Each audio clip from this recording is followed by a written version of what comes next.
Young South African artists have come together and produced a song titled The Ultimate South African Song Medley. Now, this music piece carries a message of thanking healthcare professionals and other essential workers who are putting their lives at risk on a daily basis, especially this time as we grapple with COVID-19. The music boasts some of the country's rich sounds. And joining us now for more on this is Gemma Marinus, the director of Stageworx Performing Arts School. Gemma, a very good morning to you. Thanks for joining us. Welcome to Morning Live. Good morning. Great to have you this morning. I mean, why did you think it was important for you to come up with a song such as this one, which speaks to health professionals and essential workers and basically pays tribute to all the frontline workers? Yeah, so we were approached by Adcock Ingram, who are the sponsors of Brave, that are doing currently a campaign that you can Google to vote for your favourite healthcare professional. And we needed to find a piece that was celebratory and also South African. I think that's the essence of it. And we have so much incredible music in South Africa. From people from all different walks of life and background. And for our students at the school, we really wanted to also open their minds up to music from the past and to get them understanding that music from the past a little bit more and to take people on a trip down memory lane. So we thought that this SA medley was the perfect choice for it. Well, talk to us about some of the challenges, Gemma, that you encountered when putting together the music videos as we are going through this lockdown period. And also because the individual artists recorded from their homes. Take us through the technology that was involved and the technicalities that were involved in you coming up with this. Yes, it's super hard. It really is. Can you imagine? I mean, first of all, we had, there was over 50 kids that were involved in the recording side of things. So a lot of the effort actually came in from the parents with the little ones. So we started by every single section of the song. We had to send through to the kids all of the harmonies for every single section, which they all recorded individually. They were then all sent back to us, which then we had to edit and mix that in our garage recording studio, as it is right now. Wow. And then from then, we had to then where, especially with the choreographed scenes that are in the video where you can see them interacting with each other, I then had to video myself doing each individual section and sending it to each individual child so that they could copy and send it back. So, and to be honest, we only had about, I think from conception all the way to it going live, I think we had about 4 days to get it done. So get out of here, 4 days? Yeah, so it was quite a massive project. We were working day and night to try and get it finished. Take us through the quality of the individual pieces from the various artists. Wasn't it compromised at some point? Because I would imagine, since they were recording from different backgrounds, in different locations, wasn't the quality compromised?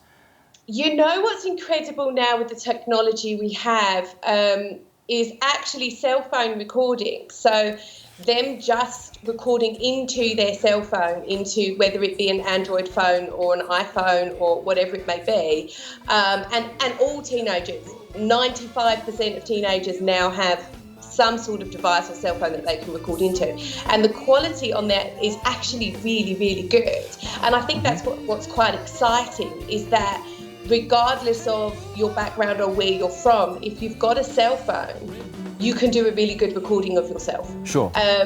Yeah, so I mean, we didn't really have too many issues with that in regards to the quality that was coming through to us.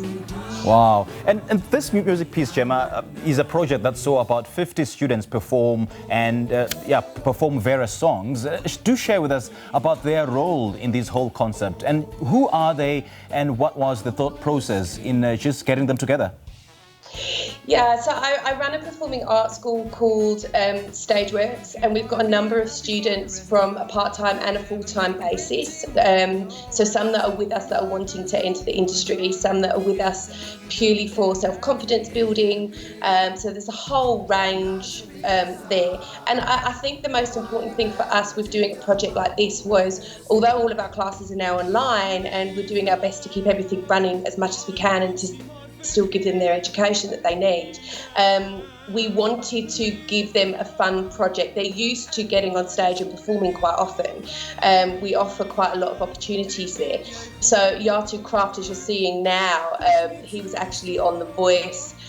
He's one of our students. John Sinoli has just released his first single. So it was a mixture of alumni that have graduated and gone off and are now working professionally, and also all the way to our littlies.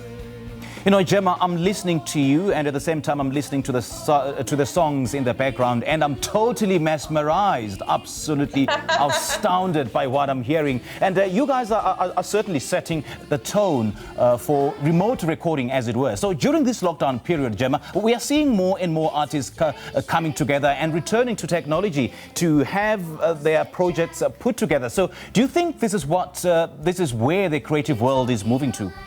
I really do. I think it's going to be really difficult. I think it's going to be a long journey, unfortunately, for live theatre and artists to be moving around the way that they did previously, and for the live gigs to get started. But the creative world, we're a resilient bunch, and we tend to find our way around things to be able to do what we need to do. And that's the thing, is we have, and it is out there, and the technology is available. And as soon as we put our minds to it and use the technology that is there, I don't think it's going to go away. And I think we're going to find more interesting ways of teaching. I think we're going to find more interesting ways of performing. And at the moment, it's just about thinking outside of the box to keep our industry alive the best that we can. You know, some of these songs that I'm hearing, are taking us down memory lane, and some of those songs are giving us goosebumps. Give us the details of how people can go about sourcing the song.